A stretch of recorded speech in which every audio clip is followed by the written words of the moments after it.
Oh, and by the way, if anyone's wondering how with Davidson County, how pretty much there was enough caught on tape in the process of trying to burglarize me, and trying to use having me racially profiled as a way and mean to burglarize me. All right.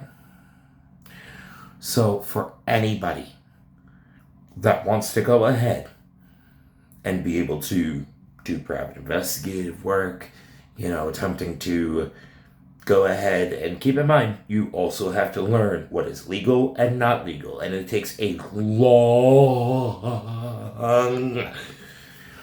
time to learn the ins and the outs of the way that laws when it comes to digital surveillance, laws when it comes to local jurisdiction, as well as state level, township, municipal, administrative, it all the way up Department of Health and Human Services, housing and urban development. Like you literally have to learn. All right? The do's and the don'ts of every bureaucratic institution that governs your local governing body. So understand, just picking up some cameras and then claiming, I'm going to be like Batman. That's not the way it works. But for anybody that wanted to make sure that, the truth were to get out there, be able to have video evidence of being burglarized, being held under false pretenses. Yeah, you know what the best investment that you will ever be able to make when you get that gut feeling that something is suspicious? Location-wise, if your mobility is limited, all right, but location-wise, you have a military surplus store in your local neighborhood? Understand, those trackers and everything, which, by the way, you're not going to get access to those trackers and radars and everything like that unless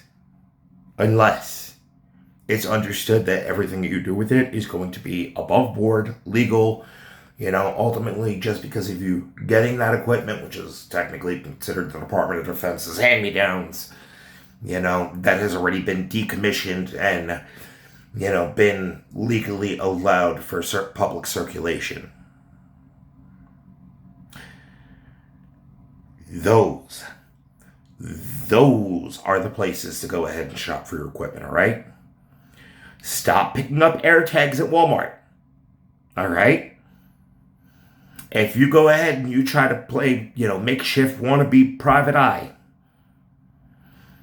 and you're picking up RFC trackers that are public access, I'm going to be able to use my device to pick up your surveillance equipment. You go to a military surplus store and, for example, hide a GPS tracker and locator in a portable battery jumper that you could go ahead and buy at O'Reilly's or somewhere like that. Something that would be inconspicuous that has screws that with a panel that you can unscrew and just slide something in. Something that's the size of a pill. Ironically enough, and no, I'm not trying to say hidden pills. I'm saying when your surveillance devices are that fucking small, ultimately understand. The screws in everyday electronics are the equivalent of an invisible shield. All right? It could give you the best defense possible. Because, whoever it is that's trying to track you is going ahead and using air tags from Walmart or something like that. You're utilizing equipment that the Department of Defense said, we got our use out of it already.